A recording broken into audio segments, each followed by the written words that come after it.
ini perjalanan kami atau saya menjadi seperti Kristus. Because saya datang dari background yang mustahil saya ikut Tuhan. Boleh dibuka slide-nya.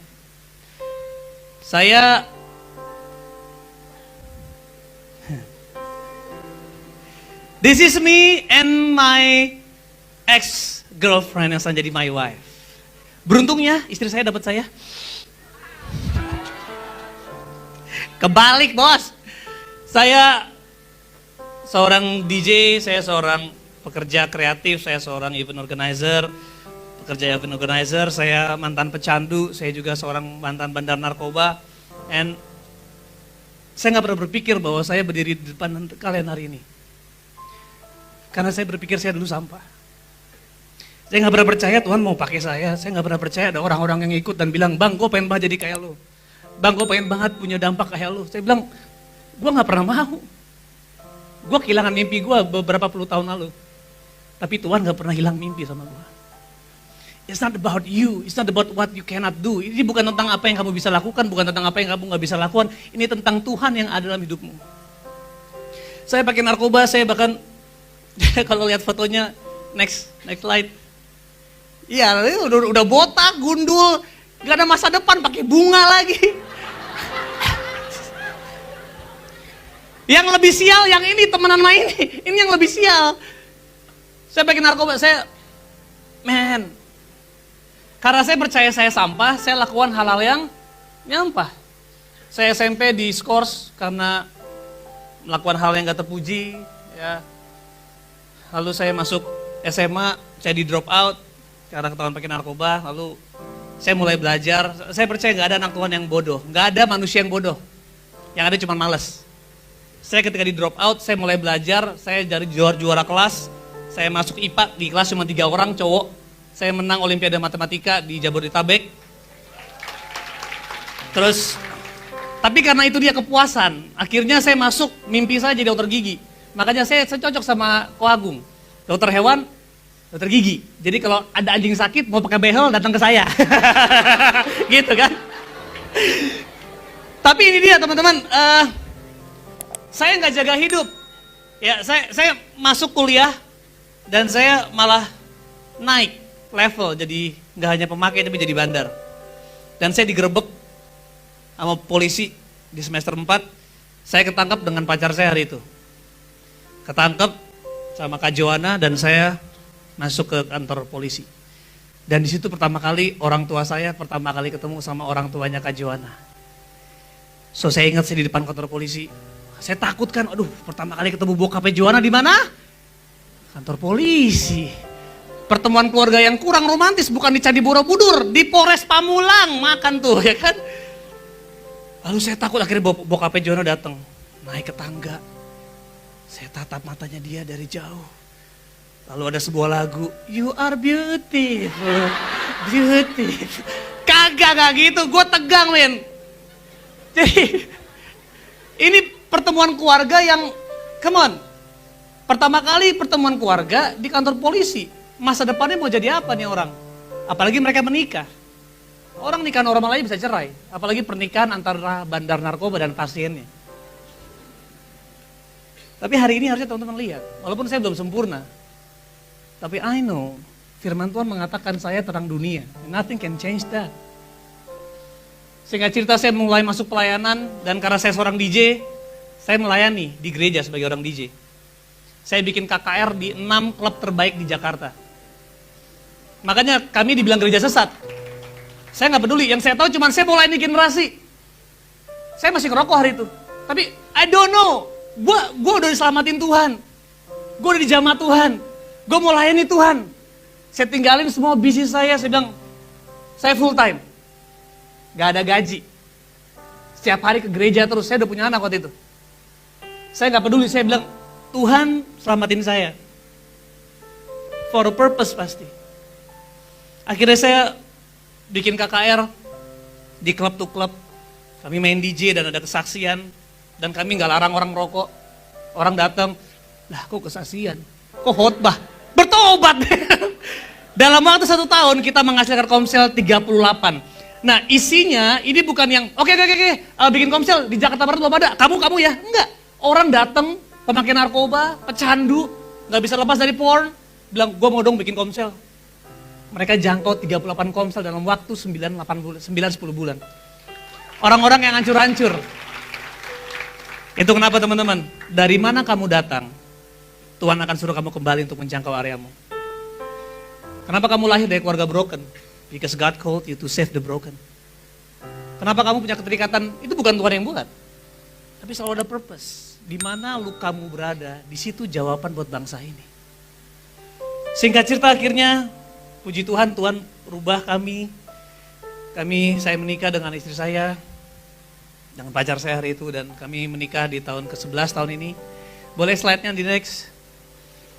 So,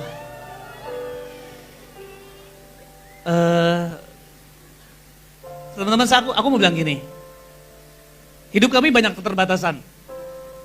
Ya, kalau kamu lihat, teman-teman lihat, boleh next slide. Ini anak kami ada 4. Teman tahu nggak? Kami pun nunggak, bayar sekolah, nunggak, bayar apartemen kadang-kadang nunggak. Tapi yang penting iman nggak pernah nunggak. Saya harus jual mobil karena anak saya lahir yang keempat dengan keadaan nggak normal.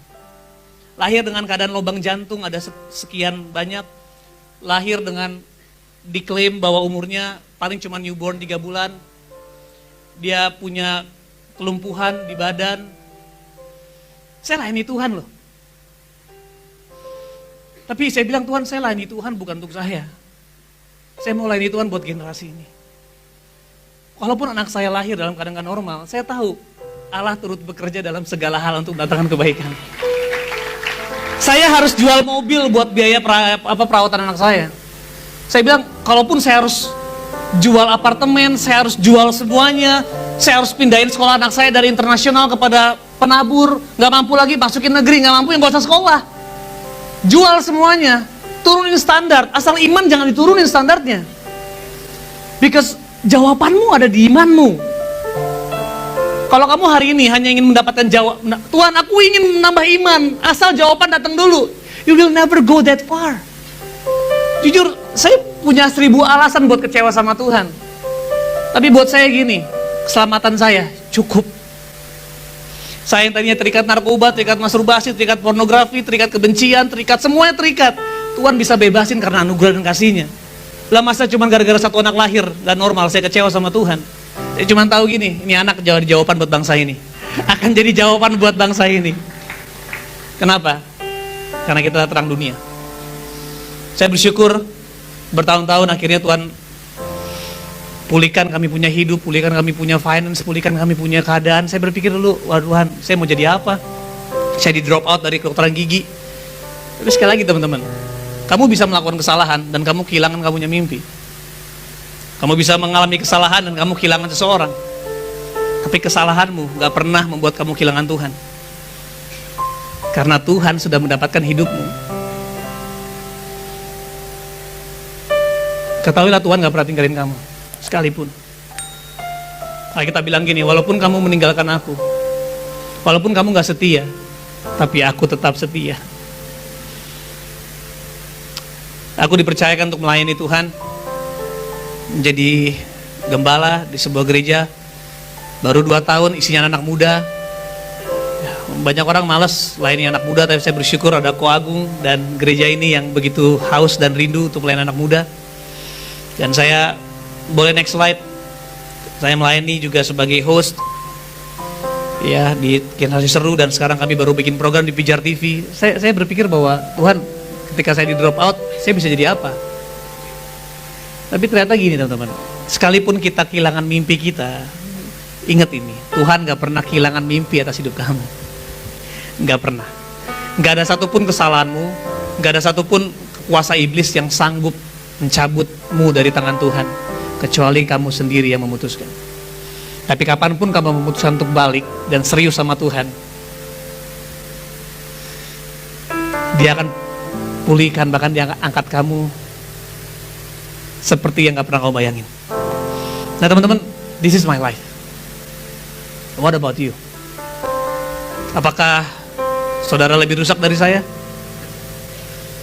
Apakah saudara kurang beruntung dari saya? No, kita semua orang yang gak beruntung. Ketika lahir kita semua berdosa. Tapi Yesus sudah mati buat kita, teman-teman. Supaya kita bisa hidup untuk Dia. Kalau Yesus mau mati dengan rela, kenapa kita hidup dengan syarat? Tuhan, aku melayani kamu asal keluargaku pulih. Tuhan, aku melayani kamu asal nilaiku baik. No. Serve Him. Rela. Karena Tuhan sudah mati rela buat kamu. Tanpa syarat, kamu juga harus hidup buat Dia, sukarela, teman-teman.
Waktu hari Kamis malam itu, pas aku dipanggil ke rumah sakit karena kondisi Radit udah menurun, aku langsung ngebut sama papa ke rumah sakit.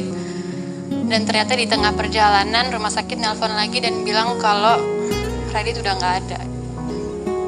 Aku di situ ngambek sama Tuhan gitu. Aku nggak marah, tapi aku ngambek kayak anak kecil gitu. Kenapa gitu.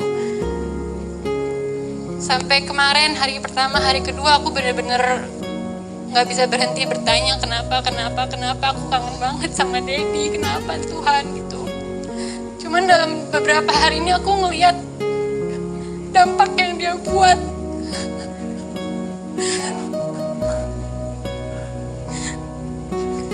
Aku ingat banget dulu di awal-awal pernikahan, aku sering berantem sama Radit gara-gara apa tau gak? Karena dia pelayanan terus. Dan aku bilang, kamu pilih pelayanan atau pilih aku gitu. Aduh ampun. Norak banget gak sih? Ternyata kalau aku inget-inget, ternyata yang kayak gini yang Dia bakal buat sama Tuhan. Dulu aku egois banget bisa nanya kayak gitu. Cuman sekarang aku lihat bahwa aku bangga banget pernah jadi penolong hidupnya Daddy.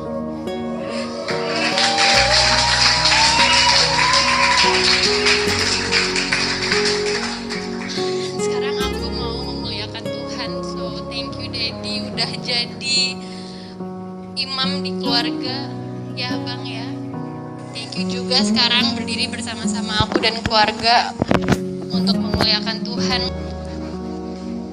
Oke, Susu katanya mau ngomong ya, silakan. Hi guys. Sebelum kita tahu Daddy meninggal, when kita lagi di Zoom good friends lagi berdua tuh, I was just so nervous. Aku tuh I was just so scared what's gonna happen from now on.